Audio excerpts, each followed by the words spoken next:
సమస్యలో మాకు ముఖ్యంగా రామాలయం గుడి కావాలి. బీఆర్ఎస్ పార్టీకి వెళ్తేనే రామాలయం గుడి అయింది. ఏరే వాళ్ళు ఎవరైనా చేయలేరు అది. ఎందుకని? ఆ? వాళ్ళ వల్ల కాదు, వాళ్ళు ఎంతమంది చేశారు కాబట్టి ఆ పక్కన పెట్టి 2 సంవత్సరాలు మట్టి అట్నే ఆ గుడి అట్నే ఆగిపోతుంది. మాకున్న బాధ అది. మెయిన్ ఏంటంటే గుడి కావాలి. ఆ బీఆర్ఎస్ పార్టీ వల్ల అయింది అది. అంటే కాంగ్రెస్ పార్టీ అభివృద్ధి ఎక్కువ చేస్తుంది, 6 గ్యారెంటీలు ఇస్తుంది, ప్రతి గ్రామంలో కూడా అభివృద్ధి చేస్తా అని చెప్తున్నాడు. ఒక్కళ్ళ గోడ 6 గ్యారెంటీలలో ఒక్కళ్ళ గోడ ఉచిత బస్సు ఎంతమంది ఎక్కుతారు? మాట్లాడిన మగవాళ్ళు పోతే నానా ఇబ్బంది పడుతున్నాం. అది ఉచిత బస్సు ఎంతవరకు సాధ్యపడది? కూలి చేసుకుంటాడు వాడు పొద్దా కూలి పోవాల్సింది, వాడు పోతాడు బస్కి. ఇవన్నీ చెప్పుకుంటారు కానీ చెప్పుకోవడానికే పనికొస్తాయి. సన్నబియ్యం ఇస్తుంటారు. సన్నబియ్యం ఏమవుతుంది? ఆ సన్నబియ్యంలో అన్ని కల్తీలు వస్తున్నాయి. ఒక సన్నబియ్యం అని పేరు పెట్టాలి కానీ అన్ని రకరకాల క్వాలిటీలు వస్తున్నాయి. ఆ సన్నబియ్యం కూడా తింటాడు తిన్నాడు తింటాడు.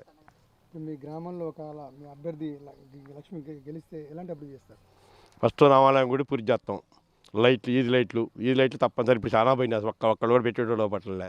పారిశుద్ధ్యం ఆడిన ఆగమంగా ఉంది, అది కంప్లీట్గా చేస్తాం. ఇవన్నీ ట్రాక్టర్లో రిపేర్ కూడా చేయట్లేదు కనీసం.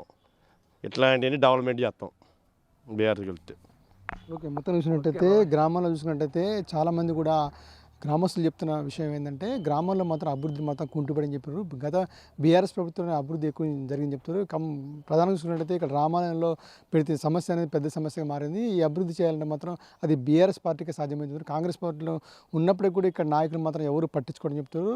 దీనికి సంబంధించి కూడా ఇటు గ్రామాల్లో కూడా అనేక పారిశుద్ధ్య పనులు కానివ్వండి, పంపు పనులు, అనేక సమస్యలు మాత్రం ఎక్కువ ఉన్నాయని చెప్తారు. ఈ నేపథ్యంలో అభ్యర్థి ఇక్కడ పాపడపల్లి అభ్యర్థి లక్ష్మి మాత్రం గెలిపించుకుని మాత్రం అవన్నీ అభివృద్ధి జరుగుతున్నాయి. గ్రామాల్లో మాత్రం ఎటువంటి సమస్య లేకుండా కూడా పనులు చేస్తామని కూడా ఇక్కడ గ్రామస్తులు చెప్తున్న పరిస్థితి కనిపిస్తుంది. కెమెరామెన్ సతీష్తో గోవింద్, పాపడపల్లి గ్రామం నుంచి.